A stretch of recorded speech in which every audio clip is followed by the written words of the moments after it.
Hello everyone, welcome back to Base Damage. Hope you are all doing well. Today we're going to be taking a look at the most recent ban list updates on the JP side for Weiss. Now, I am not a Weiss Schwarz JP player, but obviously there are things we can draw from in the English version from looking at what gets hit on the JP side. Plus, maybe, have some hope for some things maybe coming off the English ban list that, there are cards up here that are affected by that, that are affected on the English side. So I kind of want to draw some comparisons and then kind of point a couple things out that I thought was interesting, as well as just, like I said, just kind of give y'all an update. So forgive me for the unlimited tab works up top here. I have all the visuals necessary to be able to explain everything. But also I do have, I have notes like all over to the side. So if it sounds like I'm like tabbing through stuff, forgive me. Anyway, let's go ahead and start from the top. Obviously, you can see several things got updated and changed and everything here. There were restrictions that got lifted, and we're obviously going to address all those too, but also a lot of stuff that got hit.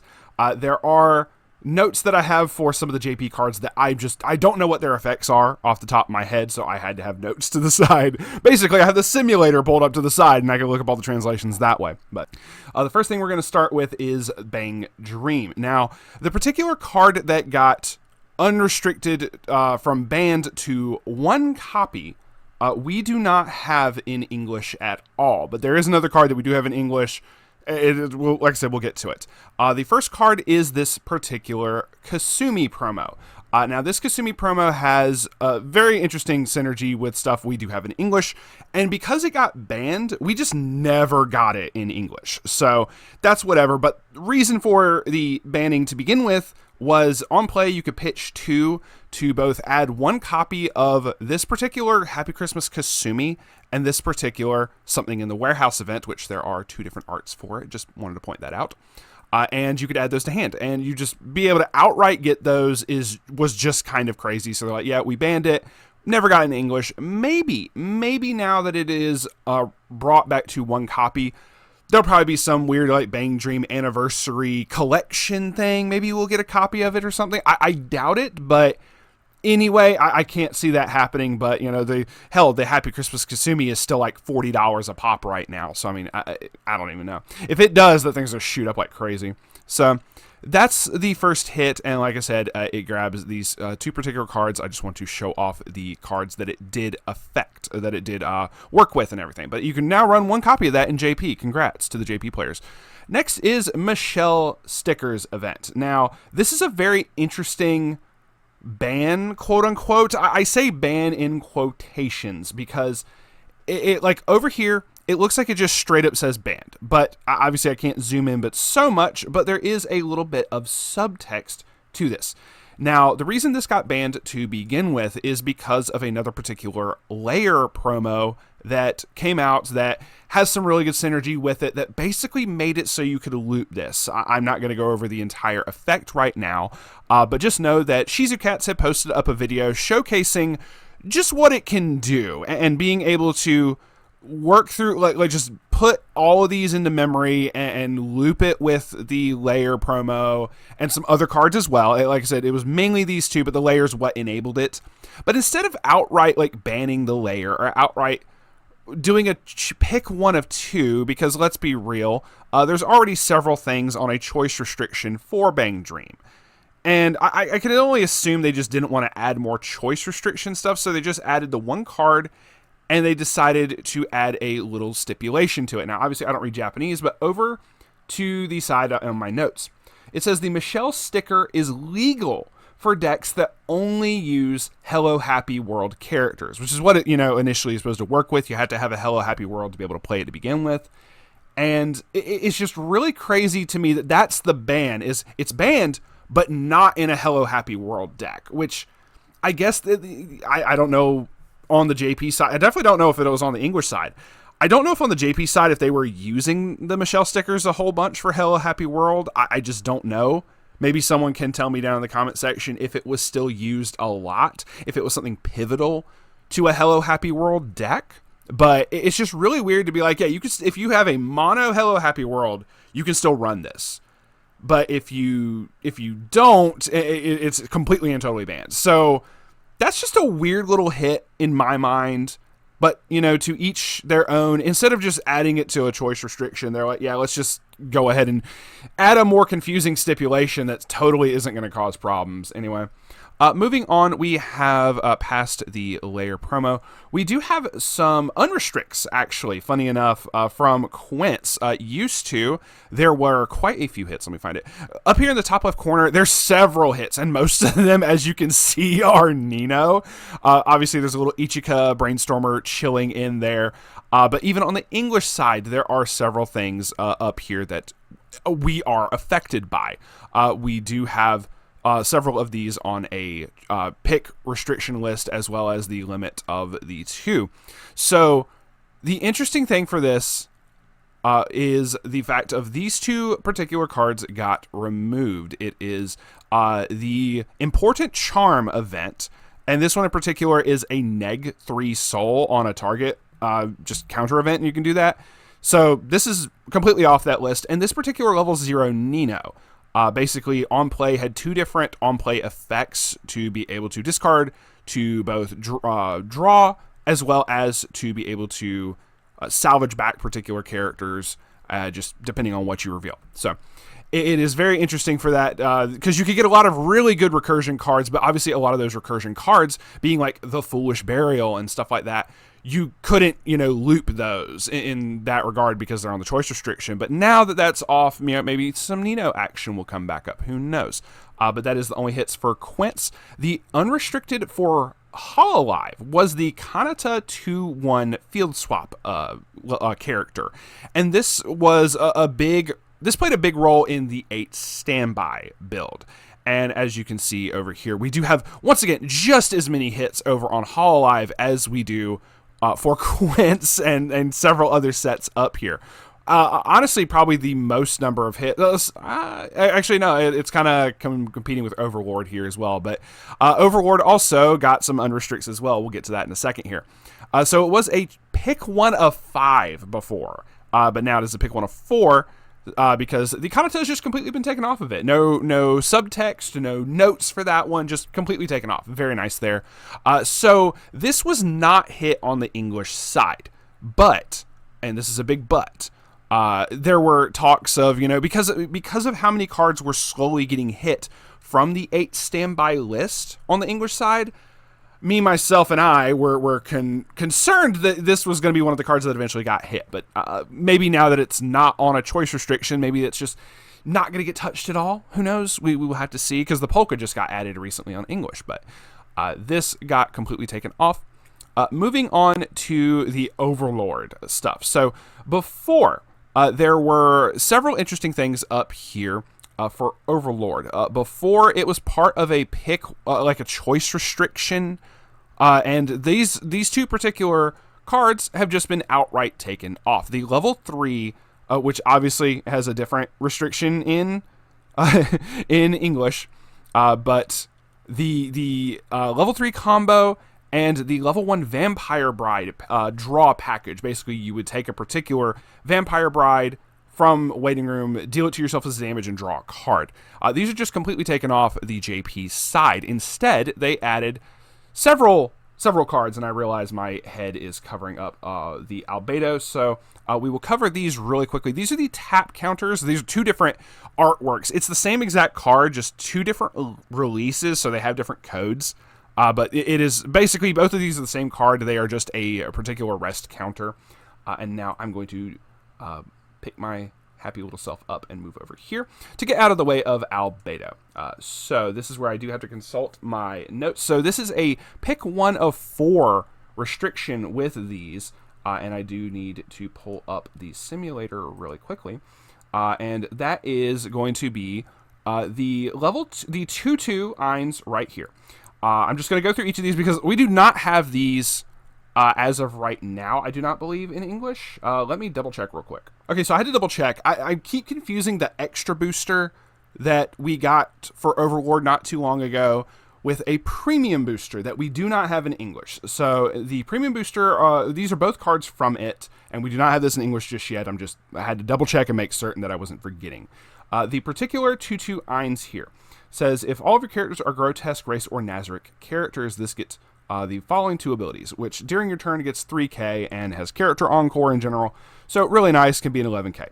Now the thing that really makes it kind of busted is the particular the second effect, the particular standby effect, is when this is placed on stage from the effect of standby. Now this is whether you play it during the climax step, the climax phase, when you play a standby card, and it just says of standby. It's not locked to a particular standby climax. It's just any, which is it's just even crazier to me.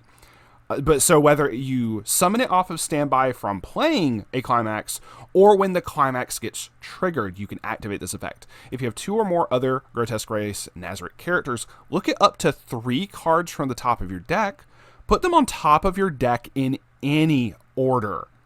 This is actually really crazy to be able to just continuously, because you can activate this multiple times. I'm not going to get too terribly crazy into the effects. If you understand if you can hear me say what that effect is and you go, oh, that's busted, then you understand, no explanation is truly needed. But being able to look at the top 3 and manipulate that repeatedly, if you're able to trigger standby multiple times, you can control when the standby gets revealed and everything. It's very strong in that regard. So just keep that in mind, and understandable hit here. I absolutely agree with it. Then the level 3 Albedo, this particular one on the right here. Listen, gorgeous artwork. This is such beautiful artwork. I will praise Overlord for that any day of the week. The effect of this is when this is placed on stage from the effect of standby, and once again, this does not seem to be restricted to a particular climax combo. It's just any time you summon it off of standby, you can search your waiting room for 1 character and return it to hand. So you just kind of keep doing that over and over if you absolutely needed to, but just kind of funny there. That's not the reason I don't think that it got hit, but either way, that's a very, very good card. The climax combo itself is at the start of your encore step. If all of you is in your climax area, choose one of the following 2 effects and perform it. You either get to pay 1 if you do put the top card of your clock into waiting room. And the second effect is if this card is in your center stage, you can pay 2, pitch 1. If you do deal 2 damage to your opponent, if this damage is canceled, you may deal 1 damage to your opponent.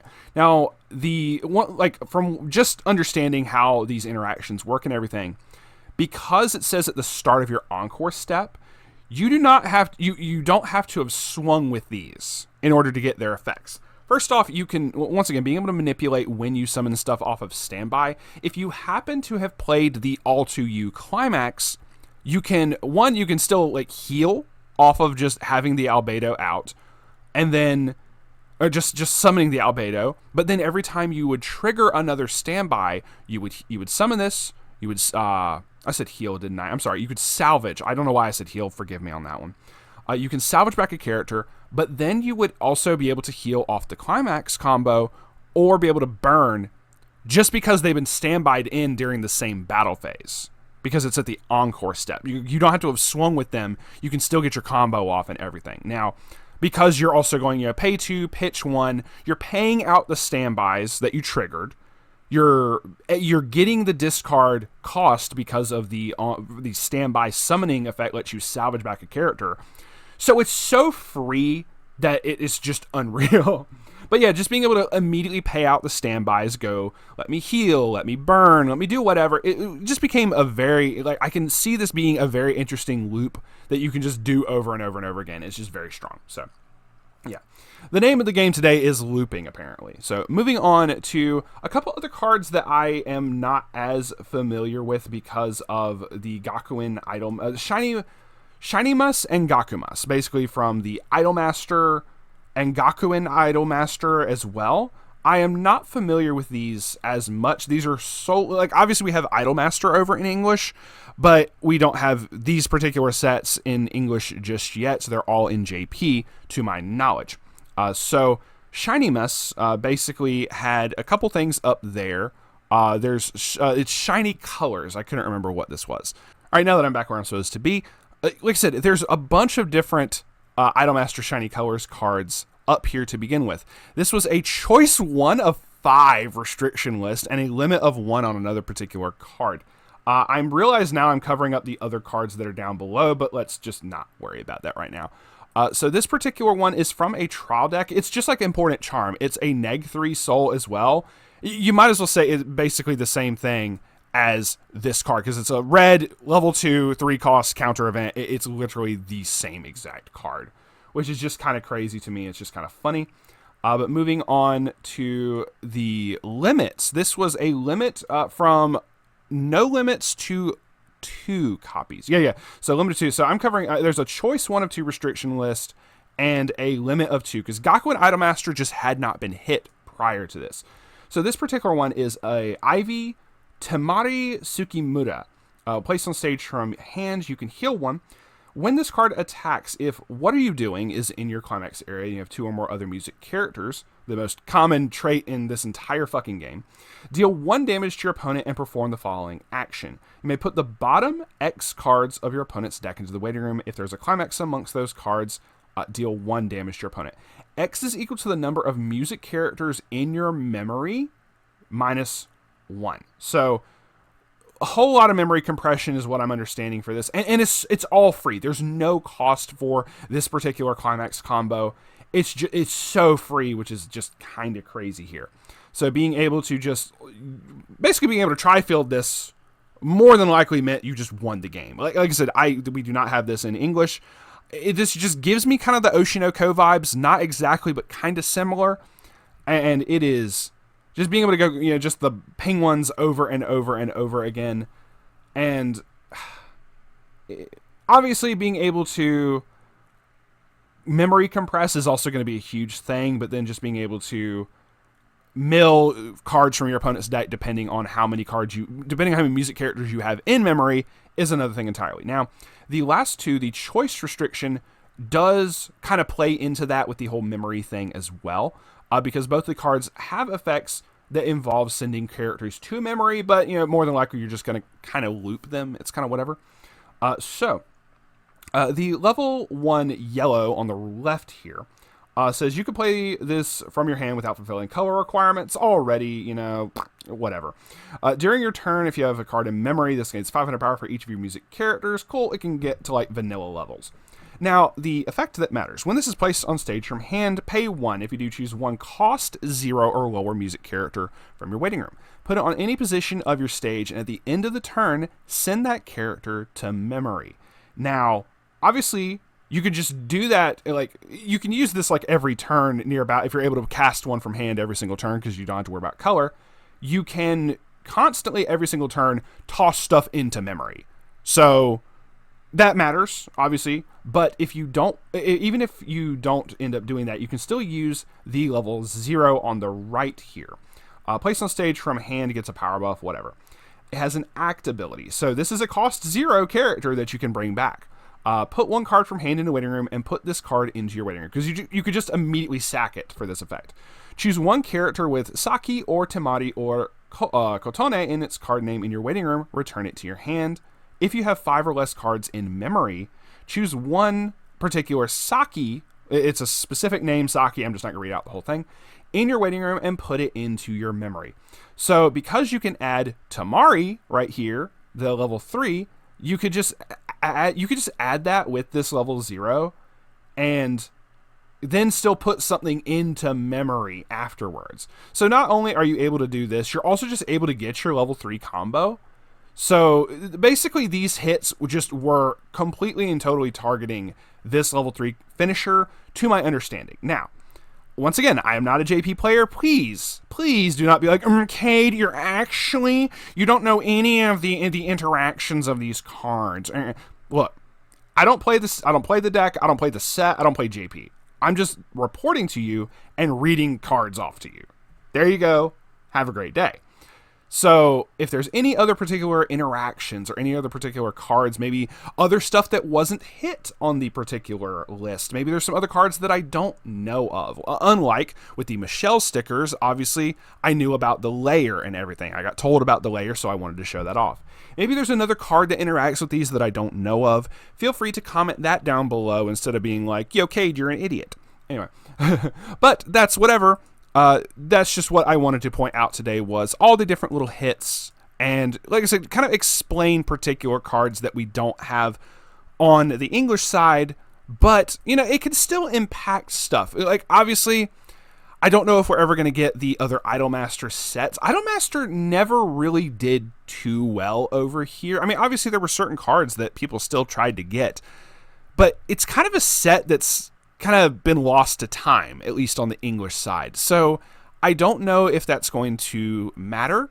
Now, on the English side as well, let's contemplate the Overlord hits right here. Like I do feel this kind of warrants a little bit of discussion, because the English side is a little bit different. There's a much bigger choice restriction list, as well as a limit of 1 to the 1/1-ines instead of an outright ban. Now, I feel you could take the other cards off if the English side did outright ban the 1/1-ines. But if we were to ever get the other premium booster that has these other cards over here, that has the other 2 cards over here, it was this one over here with these 2. I'm sorry, I'm covering up the Albedo again. But these 2 particular cards, I can understand, like, warranting the taking off of this and hitting of these. Like that's totally fair. But I do feel if we were to get that in English, they would have to address the 1/1-ines, like 1,000%. Because that's honestly what enables, like, the Overlord deck to be as oppressive and aggravating as it is. But also, I'm hoping maybe people just leave the Overlord deck in general.